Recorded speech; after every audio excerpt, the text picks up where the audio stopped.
सोचिए, जिस गीत ने अंग्रेजों के शासन के दौरान लाखों भारतीयों के अंदर आजादी की भावना को मजबूत किया, जिस गीत की गूंज स्वतंत्रता आंदोलन के जुलूसों और सभाओं में सुनाई देती थी, उसी वंदे मातरम को आजाद भारत के लाल किले की प्राचीर से सुनने के लिए देश को करीब 80 साल इंतजार करना पड़ा।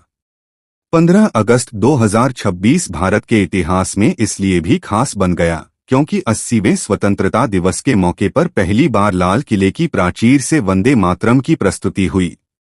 यह अवसर वंदे मातरम की 150वीं वर्षगांठ के देश भर में चल रहे समारोहों से भी जुड़ा था। वंदे मातरम की कहानी करीब 150 साल पुरानी है। इसकी रचना बंकिम चंद्र चट्टोपाध्याय ने 1875 में की थी। बाद में इसे उनके प्रसिद्ध उपन्यास आनंदमठ में शामिल किया गया। वंदे मातरम का अर्थ है, माँ, मैं तुम्हें प्रणाम करता हूँ। उस समय भारत अंग्रेजी शासन के अधीन था और देश में स्वतंत्रता की भावना धीरे धीरे मजबूत हो रही थी। ऐसे दौर में मातृभूमि को माँ के रूप में संबोधित करने वाले इन शब्दों ने लोगों के दिलों में गहरी जगह बना ली। 1896 में भारतीय राष्ट्रीय कांग्रेस के अधिवेशन में रवींद्रनाथ टैगोर ने वंदे मातरम गाया। इसके बाद यह गीत राष्ट्रीय आंदोलन के सार्वजनिक जीवन में और अधिक प्रसिद्ध होता चला गया।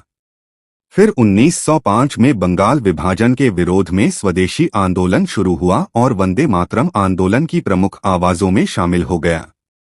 जुलूस निकलते तो वंदे मातरम गूंजता, सभाएं होती तो वंदे मातरम बोला जाता और स्वतंत्रता सेनानी इसे अपने संघर्ष और देशभक्ति की अभिव्यक्ति के रूप में इस्तेमाल करते थे।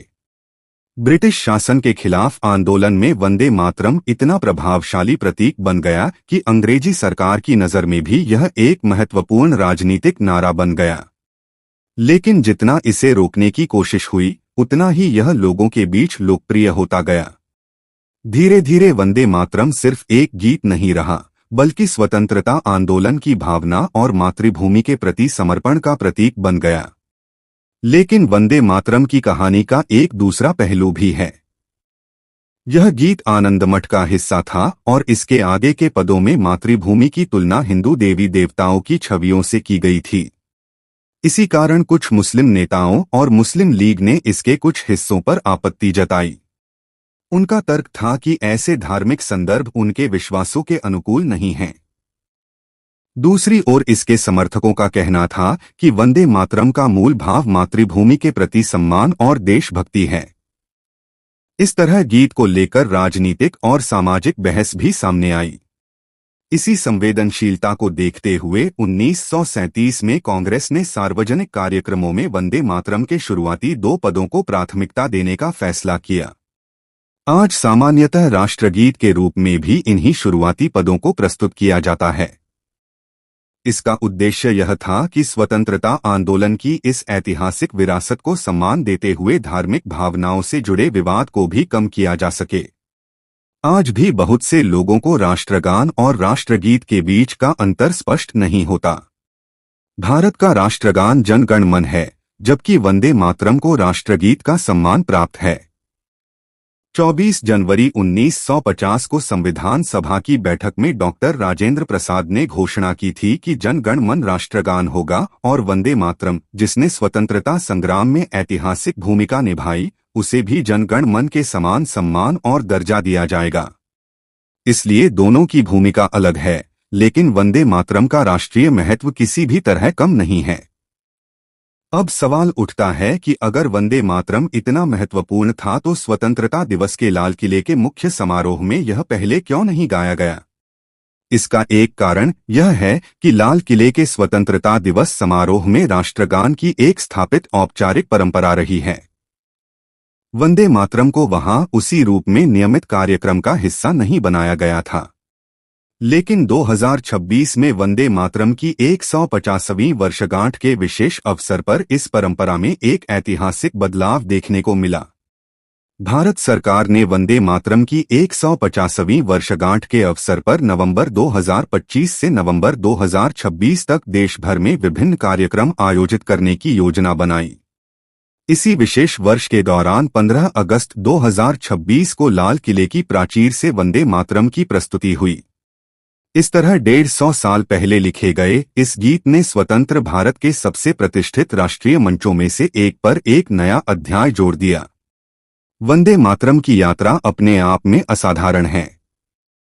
1875 में इसकी रचना हुई। 1882 में यह आनंदमठ के माध्यम से व्यापक रूप से सामने आया। 1896 में रवींद्रनाथ टैगोर ने इसे कांग्रेस अधिवेशन में गाया। 1905 के स्वदेशी आंदोलन में यह जन आंदोलन की आवाज बना। आजादी के बाद इसे राष्ट्रगीत के रूप में सम्मान मिला और अब 2026 में इसकी 150वीं वर्षगांठ के अवसर पर यह लाल किले की प्राचीर से गूंजा। समय के साथ वंदे मातरम की आवाज नई पीढ़ियों तक भी पहुंचती रही।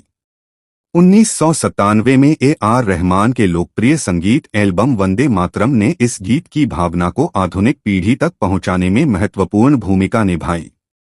इस तरह एक ऐसी रचना जो करीब 1.5 सदी पहले लिखी गई थी, अलग अलग दौर से गुजरते हुए आज भी भारतीय जनमानस में अपनी जगह बनाए हुए है। इस कहानी को सिर्फ राजनीतिक बहस के रूप में देखना शायद सही नहीं होगा। वंदे मातरम की कहानी में साहित्य है, संगीत है, स्वतंत्रता आंदोलन है, राजनीति है, सामाजिक बहस है और सबसे बढ़कर भारत के स्वतंत्रता संघर्ष की एक लंबी विरासत है। इतिहास हमें यही सिखाता है कि किसी भी प्रतीक को समझने के लिए उसके पूरे संदर्भ को जानना जरूरी है। आज जब हम वंदे मातरम कहते हैं तो हमें उन स्वतंत्रता सेनानियों को भी याद करना चाहिए जिन्होंने आजादी के आंदोलन में इस आवाज को अपने संघर्ष का हिस्सा बनाया था। 150 साल पहले लिखे गए ये शब्द आज भी करोड़ों भारतीयों की भावनाओं से जुड़े हुए हैं और 15 अगस्त 2026 को लाल किले की प्राचीर से इनकी गूंज ने इस लंबी ऐतिहासिक यात्रा में एक नया अध्याय जोड़ दिया। वंदे मातरम सिर्फ 2 शब्द नहीं हैं। यह भारत की स्वतंत्रता यात्रा से जुड़ी एक ऐतिहासिक आवाज है, मातृभूमि के प्रति सम्मान की अभिव्यक्ति है और उन पीढ़ियों की याद है जिन्होंने स्वतंत्र भारत का सपना देखा था। आप सभी को स्वतंत्रता दिवस की हार्दिक शुभकामनाएं। वंदे मातरम। जय हिंद।